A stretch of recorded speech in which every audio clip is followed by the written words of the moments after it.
Pwede ba? Huwag mo na nga ipaalala sa akin yung pagpaparitoke ko. And you know what?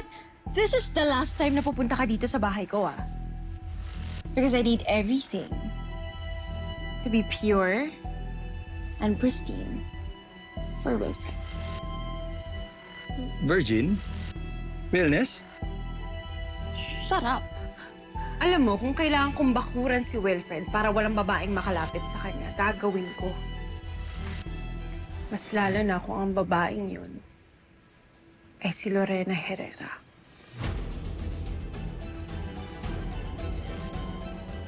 Ako pa ba ang hindi makakaintindi?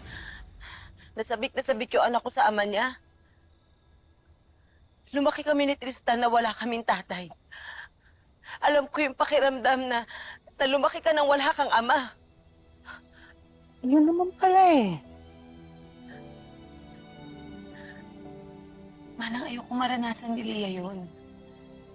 Pero natatakot ako na baka madami siya sa problema ng nakaraan ko. Sa bagay. Anong kinabukasan ang ibibigay ko sa kanya? Kung mahuhuli ako, bukod sa baka ikapahamak yun ng anak ko, sigurado akong kukutsain siya ng mga tao, sasabihin nila anak siya ng kriminal. Ano higit sa lahat? Alam mo kung ano kinakatakot ko? Ayokong isipin ni Leah na masama akong tao. Iniisip ko pa lang yun. Parang dinudulog na yung puso ko. Masakit para sa akin nung iwanan ko si Wilfred. Pero tiniis ko yun. Kinaya ko yun. Kasi alam ko, mas masakit yung iwanan ko yung anak ko. Para pagbayaran ko lahat ng kasalanan ko. Hindi ko kayang gawin yung kay Leah.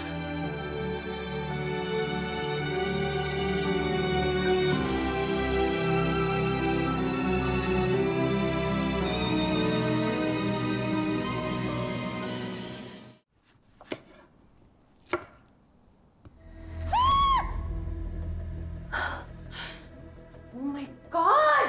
Gusto mo ba mapasakan ng hipon sa bibig, ha?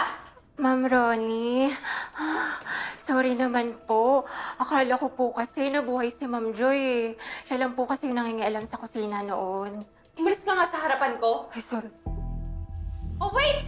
Ah, bakit? Magbalit ka ng hipon. Sige. Madam, ano ba kasing ginagawa niyo po dito? Birthday ng Sir Wilfred mo, di ba? Apo. So, I want to surprise him with something new. Akong putahe. At gusto ko, putahe ko lang ang lagi niya titikman. Apo. And you know what? You better get used to this space kitchen, okay? Kasi sooner or later, ako na magiging reyna ng bahay na to. Naintindihan mo? Copy po, madam. Grabe, I didn't know Dad was that nice back then. Alam mo, Amber, noon pa lang, ang taas na ng tingin ko sa daddy mo. Alam mo yun, ang bait niya lang, tapos lagi lang siya nakangiti. Alam mo yun, for someone like me na insecure, tapos hindi masyado pinapansin ng mga lalaki noon. Talaga? Malaking bagay na sa akin yung ginawa ng daddy mo. Tapos alam mo ba, meron pang time na sinugod niya yung mga bully na nangaasar sa akin. Oo, literal na suntukan na. Oh my God! Imagine that. Oh. Simula na nangyari yun, sabi ko, Aba, Ronnie, siya na talaga. Kaya lang, nawalahan ako ng mami mo.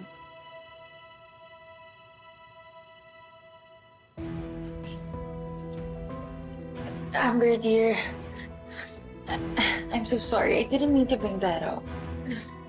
It's okay, tita. Buti na nga lang may nag-aalaga na sa amin ngayon ni Dad. Thank you. Huwag kang mag-alala, dear. Mas marami pa tayong magiging bonding moments kapag dito na ako nakatira. But for now, enjoy muna natin yung birthday dinner ng dad mo, okay? Okay. Yes, Amber. Tumawag nga sa akin kanina Tito Ronnie mo. May pa-surprise nga daw sa bahay dahil ayoko mag-celebrate sa labas. I'm on my way home. Thanks, Dad. Nagpunta lang ako dito para magpaalam sa mga alaala mo, Morena. Pero ito na ang huli. Hindi matitiyak ang bukas. Niiwasan ko nang pumunta dito. Kasi ayoko nang maalala ka, Wilfred. Pero huli na to. Birthday mo kasi ngayon eh. Hindi ko maiwasang maisip ka. Sana, kung nasan ka man ngayon, sana masaya ka na. At walang iba. Hindi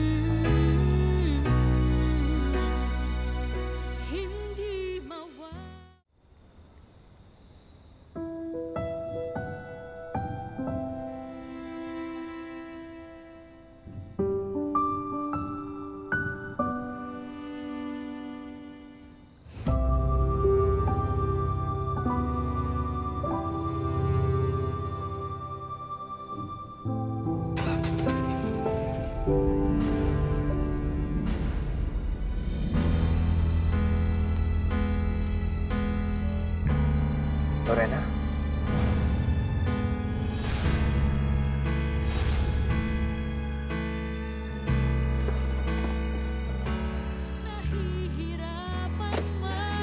Lorena? kahit nasasaktan, maaasahan mo.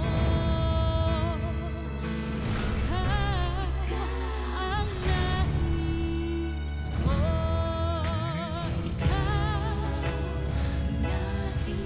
Ikaw ang nais ko.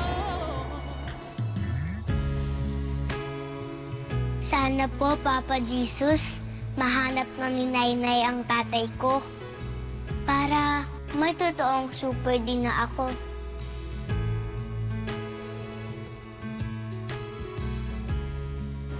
Hindi ko kasi maintindihan yung dad mo minsan eh. Naging kami ba dahil mahal niya talaga ako? O baka may gusto lang siyang kalimutan? Sana hindi na kami magkita ulit. Sana po, Nainay. Dapat pretty lang po kayo pag nahanap ko si tatay. Hiyabang mo yung matatakas ng mga tao sinaktan mo, Lorena. I want to hear you say na kahit makita mo siya, hindi ka magiging affected. Kasi baka hanggang ngayon pinagtatawanan ka ng babaeng yun eh.